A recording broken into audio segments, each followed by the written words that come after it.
Hello artists, we are going to be starting on our pumpkin drawings today. Now I am doing my paper vertical, which means the up and down way. Now you are certainly welcome to make your pumpkin the wide way, so he's a little bit more short and plump if you'd like. It is completely up to you. Now notice I'm making kind of a bumpy, glumpy little oval type shape. Pumpkins, generally speaking, are not perfect circles or perfectly round, so don't stress out about it being perfectly round and perfectly smooth. I'm adding some bumps in there too. I'm also going to add a little stem up top. Easy peasy. Now the big thing is you want to make your pumpkin nice and big.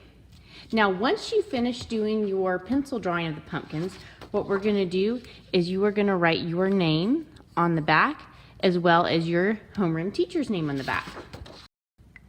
Once we have all that done, you are going to go over all of your pencil lines with the Sharpie marker.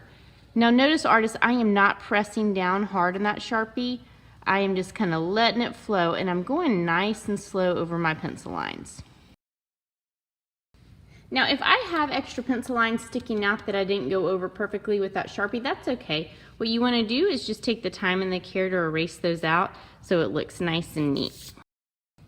Now the painting part, getting my water cup and my paintbrush, and it's very important that we are using the tippy tips of the paintbrushes.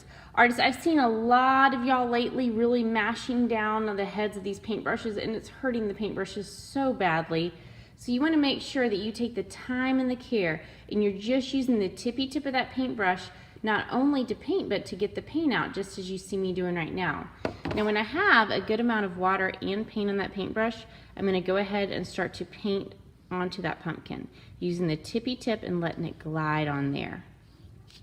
Notice I'm also not going to let that paint get super dry and scratchy. Anytime it starts to run out, I'm going to re-dip my paintbrush in the water. So every time my paintbrush leaves the screen, I'm dipping in the water and then turning a nice little gentle circle in that paint and then painting right back on that pumpkin.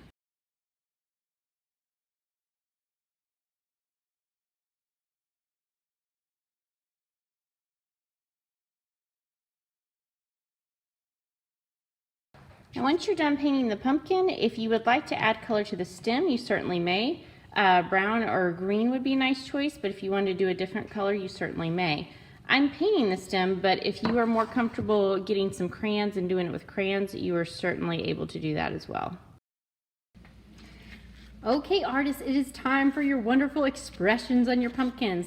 You're going to have a piece of black construction paper and a piece of white construction paper. You can be very creative with how you use these for your face of your pumpkin, as long as you are using expression. That's what I expect to see. I want to look at your pumpkin and tell if your pumpkin is happy, mad, sad, angry, hungry, whatever kind of thing you think of. Now, I'm just going to show you a few little examples. Now, you could have black triangles that look kind of like jack-o'-lantern eyes if you want to.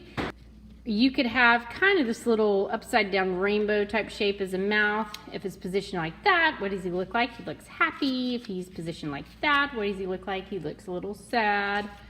You could have more of a roundish type mouth. He looks a little scared right there. You can do them all different ways. You can position yours a little bit differently on the pumpkin. So this is a whole lot of fun. This is very open-ended. But let me go ahead and start with how we are going to draw and cut these out. Now just for fun on mine, I might actually do 2 eyes out of the white paper. So I'm going to first draw my circles. Now I want you to notice my circles are not exactly the same size. Is that okay? Yes, that is absolutely fine. And when I cut my circles, I'm actually going to turn the paper rather than the scissors. Easy peasy. Now, very important, I actually intentionally left my pencil marks on here because I want you to see, if you have pencil marks on here, when you end up gluing these down, you want to make sure your pencil marks are hidden on the back. So I'm going to go ahead and turn those so that my pencil marks are hidden on the back. Now, my mouth. I could do the circles type shape. I could do anything I want to. Actually, let me go ahead and draw this first. So hopefully you can see. I might do a big upside down U like that. Can you see that? There we go. Does not have to be perfect. Now artists, if you cut something too big and you need it smaller, what do? You can just cut it smaller, right? So it's better to cut something bigger than you think you need it. And then you can always cut it a little bit smaller. For example, I'm looking, I'm like, oh man, I wish I was a little bit smaller. Guess what? This is how I fix that problem. Boop. Easy peasy. Haha, that's kind of a funny little mouth, or it looks like a part of a mustache. That would be kind of funny if I wanted to do that way. So here we go. I'm gonna draw some little circles for the pupils right here. So just using my pencil and using some of that leftover black paper, looks like so. I'm gonna go ahead and cut out my little circles for my eyes. Whoop. Now once again, I can see that pencil mark lines on there, so I'm gonna just turn it over so it's on the back. Now what if I took some of this extra black paper and I made some little eyebrows? Now my eyebrows could be little rectangles if I want them to be, or they could stay this kind of little funky shape if I want them to. I think I'm just gonna cut them to rectangles, like so. Now, so right now you look at him, oh, he looks like a happy pumpkin. He's pretty cool. Now, what does he look like now? Oh, he's mad. Now he's happy again. Now he's sad, maybe even a little scared. Now, oh, he's mad. So you've got a lot of room to play with how you want them to be. Now the last thing I'm gonna do are teeth. If you wanna draw these out first, you may, or you can just keep them nice and simple. I'm just cutting a little upside down V, or think of it like a little TP, and that can be your little sharp tooth if you wanna do sharp teeth. Now your other option, if you would like to cut out just little square teeth, I think it's easy to cut a long skinny rectangle out like so, and then just to cut little squares out like this. So it is however you want. Now I'm gonna go ahead and start to glue these down. Take some time though to kind of play with the positioning of everything on your pumpkin, because you can really have a lot of fun with these guys. I'm starting with the eye. Again, if you've got pencil marks showing on yours, you're gonna make sure that you put the glue on the side of the pencil mark so that's hidden. And just doing little dots of glue, dot, dot, dot, dot. Just a dot, not a lot. And that is actually plenty of glue right there. And then I'm gonna put it down and just hold for a few seconds.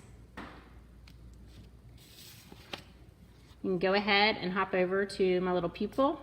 One dot is enough right there. Now again, the pupil I could put in the center, I could put it to the left, to the right, down, up. I might put them looking up like that.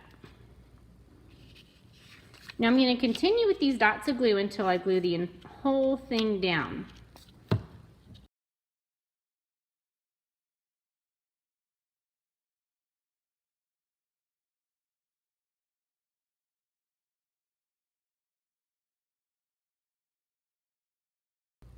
All right, artists, now that is that. Now, when you look at mine, can you tell the expression on him? He looks a little mad.